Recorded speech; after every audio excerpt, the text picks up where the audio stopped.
Hello, everybody. Welcome to the FloTrack podcast. I'm Liv Ekpone, joined with Ashley Tishins. Woo, this has been a wild weekend. Yeah, I feel like we have a lot to talk about on the show today. I know. So let's go ahead and dive right into it. We have a very special guest who coordinates the elite races at the New York City Marathon. We're going to recap the wild events from the Nutty Comb meet and also pre-nats. And since World Athletics also released their nominees for the World Athlete of the Year, Ashley and we're going to kind of submit our votes as well. But before we dive into everything, we have to thank our wonderful sponsors, Wonderful Pistachios. I must say, Ashley and we have some interns here at the office, and I don't think they've tried pistachios before. No. So they tried Wonderful Pistachios, and we completely have demolished, what was that, seasoned salt. Those were way too good. Way too good. Oh my gosh. And then the salt and pepper one, that bag is... Did we finish that bag this No, that morning? bag is still up there. We're almost done. We're almost done. So those have been our top two flavors. But if you guys are looking for a delicious and nutritious snack that packs a real protein punch, you got to crack into some good source of protein with a tasty, healthy, Wonderful Pistachios. Each 1 ounce serving of Wonderful Pistachios contains 6 grams of protein, giving you over 10% of your daily value. It's one of the highest protein nuts out there on the market, but that is not all. Pistachios are also known for their fiber, their better for you unsaturated fats, which may help you keep feeling fuller longer. But that's not the best part. Wonderful Pistachios come in a variety of flavors and sizes, perfect for enjoying with your family, your friends, as you're going in between meetings. If you're with us here with the interns, you're just snacking away here. So whether you're looking to fuel up right before you go out there, make sure you grab a big bag of Wonderful Pistachios, and that will be your now go-to snack. So check out wonderfulpistachios.com to learn more about how these little green wonders can power up your day. So thank you so much, Wonderful Pistachios. But Ashley, as we mentioned, we have a very special guest joining us. And who do we have joining us? Yes, let us introduce our guest for the show today. We have Sam Grotewold joining us. He is the longtime guy behind all the magic for the New York City Marathon, the Fifth Avenue Mile, as he is the New York Road Runners General Manager of Professional Athletes, and he's the one that coordinates all those elite race fields that you see on TV. And so Olivia and I are super excited to have Sam join us on the show. So thank you again and welcome. Thank you. All of a sudden, I have a hankering for pistachios. That's awesome. So make sure you grab some. Funny story. I was one of the very first people on FloTrack. This is early 2007, and it was the USA Cross Country Championships in Boulder, and they asked me to give my predictions for the race.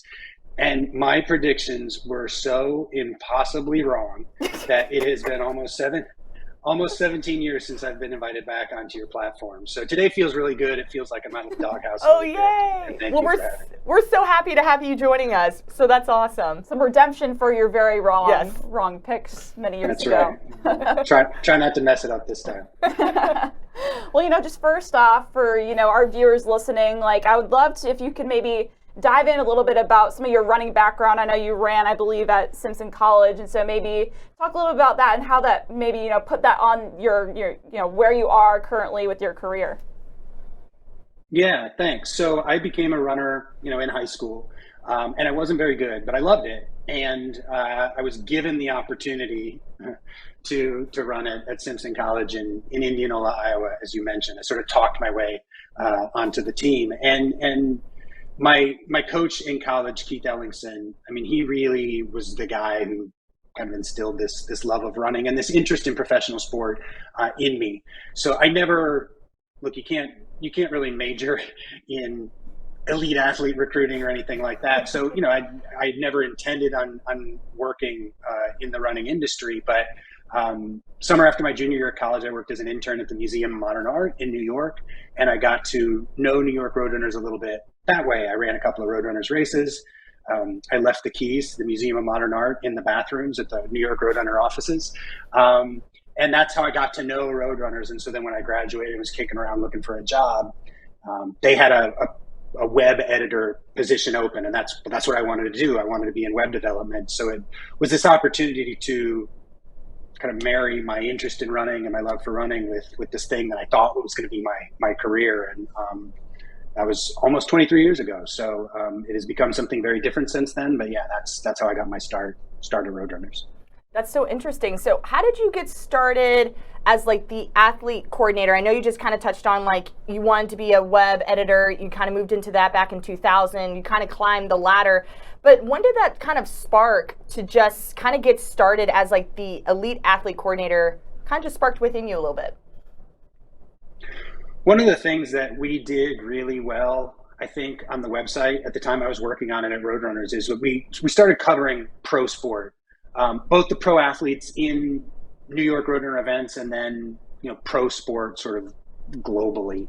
And I became known throughout the organization as somebody, I think, who knew my stuff in that regard. I knew the personalities because I was a competitive runner. I kind of knew, I understood the athlete mindset.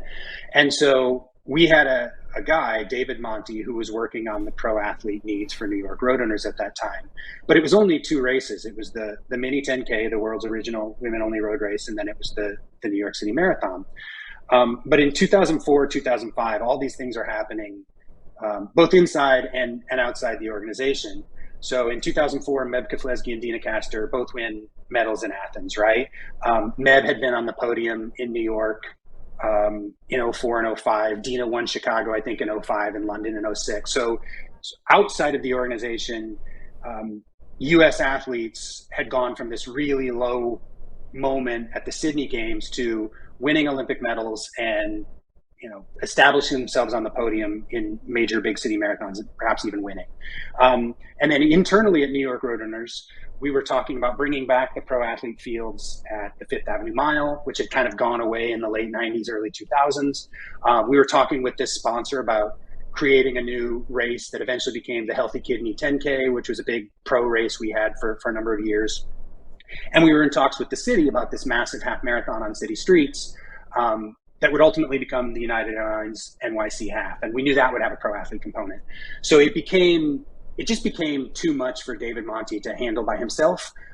There were more events and more things to be done at each event. So because I had this interest in this knowledge base in pro sport through my work on the website, I seemed like, I guess, a natural fit to slide over and support what he was doing. Mm-hmm. And that was 18 years ago now. So the job looked very different then than it does now, but I've been able to sort of build this thing and assemble a little team, and that's how we've gotten to this point now in 2023. Awesome. Yeah, so you mentioned that you've been doing this now for 18 years, and it's the process for building these fields looks very some ways similar, but also different from now to what it used to be. Maybe talk a little bit just exactly like what is that recruiting process like for putting together an elite. For example, the New York City Marathon, like what does it take to put together a huge elite field like that for the marathon? Well, one of the really cool things I think about this sport is that athletes get to have different goals every year, right? So an athlete for whom New York City may be a really great and compelling idea one year may not work for them the next. So that's something that always keeps it a little bit varied and fresh, is that we get to pursue new ideas every single year. So I really like that.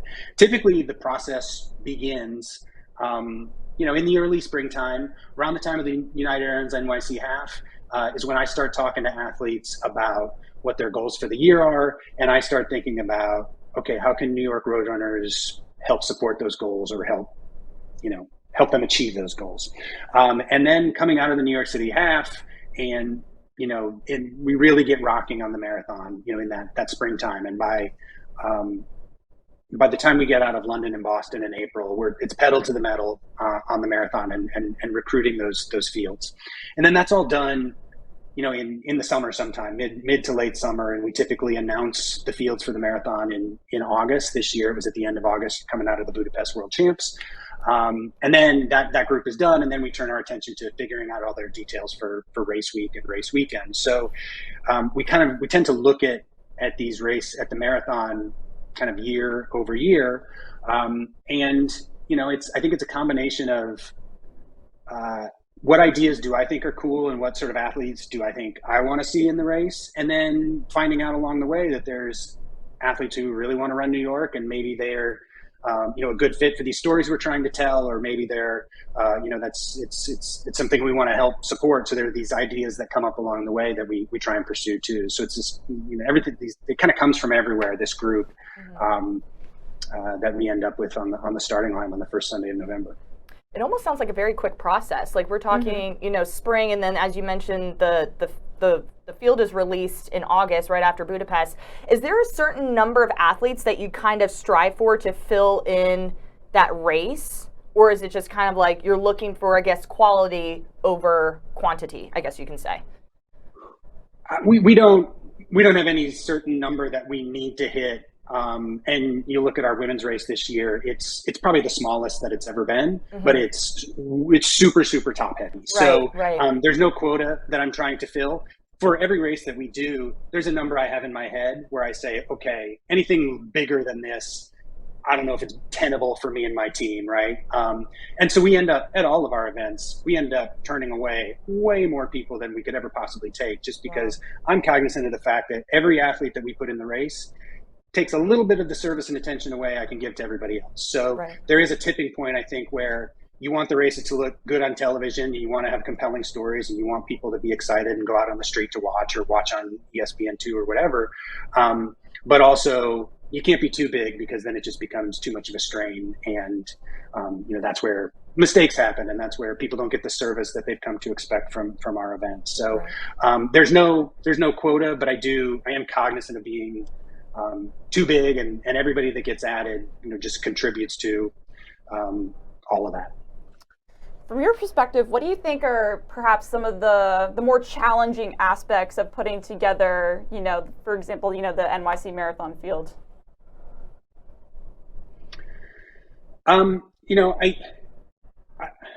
As I mentioned a minute ago, I turn away way more people than we take. So, my job is saying no a lot, and that's hard. I don't like that.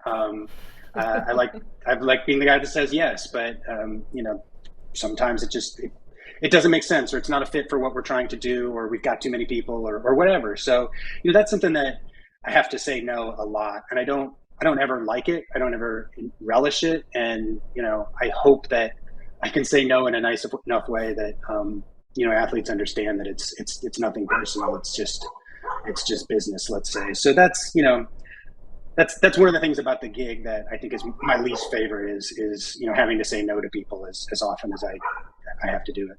Yeah.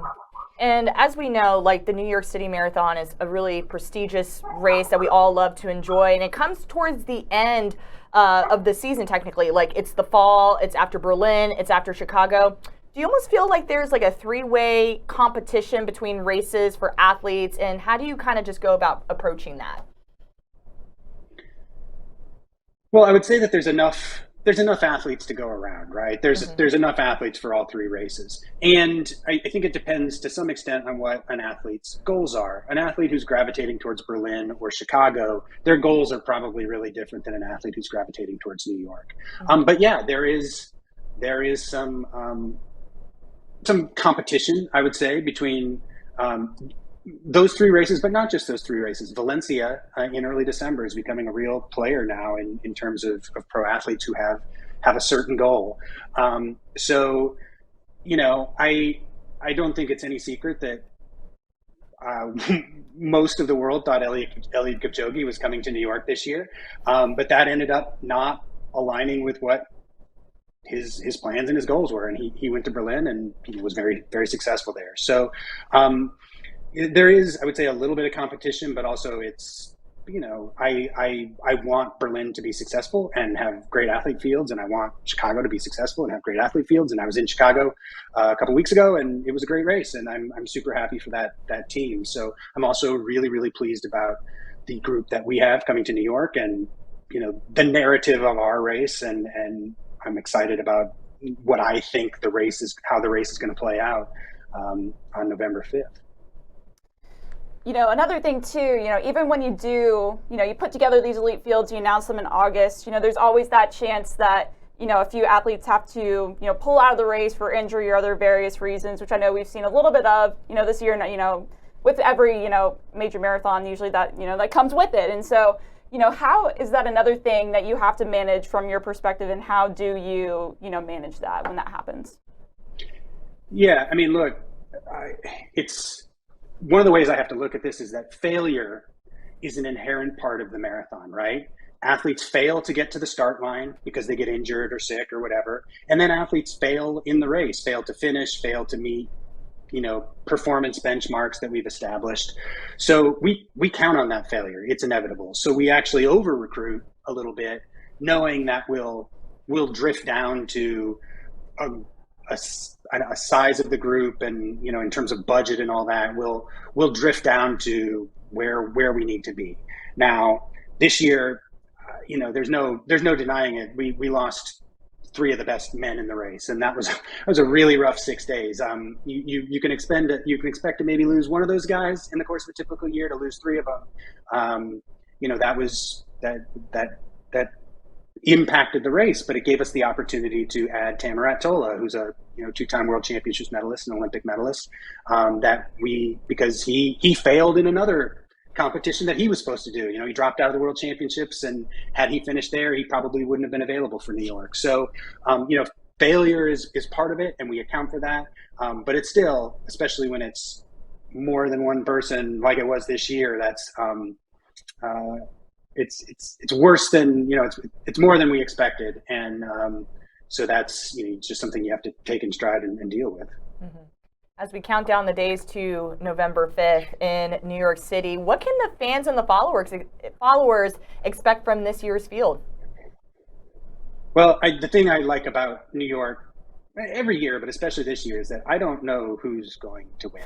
I don't know what's going to happen, right? You look at the women's race, and there's, I would say, 7 athletes with a legitimate shot of winning the race, and I don't know who it's going to be, and I don't know how it's going to play out. And we may not know who's going to win that race until the final 400 meters, right? Yeah. Given how New York often plays out. Mm-hmm. Men's race, same thing, probably 5, 6, 7 guys who might win that race. So that's what I think is really cool and compelling about New York, is that you don't know how it's going to play out. It's not set up for one person to try and break a record or something like that. Not that there's anything wrong with that, but it's a race, and we don't know who's going to win this race typically until very, very late stages. So that's always what I think resonates best with our fans and spectators out on the course. What resonates best with our television viewing audience is they want to see a race and head-to-head competition, and I think that's something that we do really well in New York. And a couple of weeks from now on race day, I don't know what's going to happen, but I can't wait to find out. That's right. I know we're excited too to figure out what happens on that day. You've been in this for so long. You've been around the marathon for so long. What is your favorite, New York City marathon memory or of sorts, or something you can point back to that you remember really well, very fondly? So I started at Roadrunners in December of 2000, and that was 2 months after the Sydney Olympic Games. And you're probably too young to remember, but at the Sydney Olympic Games, the United States sent 1 man and 1 woman into the marathon there because of the qualifying rules in place at the time. And I would say that period of the late 90s that kind of led up to that was probably the low moment of U.S. marathoning. So in 2000, there were a bunch of groups. Keith and Kevin Hansen were one. What was then known at the time as Team Running USA was another. New York Roadrunners was a third, who kind of looked at all that and said, okay, this can't happen again. And so all those groups worked together, but also separately to ensure that, first of all, encourage kids to stay in the sport even after graduating college, and gather these critical masses of athletes all training together in towards a common goal, and that really hadn't been done until the early 2000s. And so Meb and Dina winning medals in 2004 in Athens was this sort of validating moment that all this work that these groups had done was paying off. So then when Meb won New York City in 2009, he finished on the podium a few times, but when he finally won in 2009, that was a really validating moment and kind of this culminating thing, because it was something that we've been working on for a decade, right? And Dean, of course, won Chicago and London a little bit earlier than that, but since we're talking about New York City Marathon memories, Meb's win in 2009 was particularly special because it was this culmination of something that a lot of people had been working towards for the better part of a decade. I love that. Well, Sam, before we let you go, we have one final question. I feel like Ashley and I always ask this question to our guests, but I'm going to make it in a variety of forms. So when it comes to just watching the sport, do you prefer watching track, cross country, half marathon, road running? What do you prefer to watch and why? I think that, I love it all. And I'll go to I have a high school down the street. I'll go and just stand outside the fence and watch track practice like a creep, because I love, I love it all. Track, because you're on this 400-meter oval and in this enclosed stadium, that's kind of made for TV, right? I mean, there's a lot of opportunity, I think, with televised track meets. You can get a track meet. You can have an awesome track meet. We saw the Diamond League final in 2 hours of television. When done right, marathon broadcasts are super compelling and interesting, but that takes a huge investment in cameras and producers who know what they're doing to send cameras back to chase packs and things like that. So it's trickier and more expensive to pull off, but when it's done well, that's really fun and compelling and cool too. And I think in New York, our broadcast team does a really great job and kind of understands how to build a compelling narrative as the race is unfolding. So I'm really proud to be a part of that. A place where I think marathon broadcasting is done really, really well. So I haven't answered your question specifically, but I think, when it's done well, marathoning is really cool, but track is this venue and this compressed timeline that I think really lends itself well to compelling TV. Incredible. Well, Sam, thank you so much for your time today. And Ashley and I, like I said, we'll be in New York City. So we'll see you when we land, and we're wishing you all the best as the weeks kind of unfold a little bit more. Thank you, Sam. I'll look for you in town in a few weeks. Thanks so much. Yes. Thanks, Sam.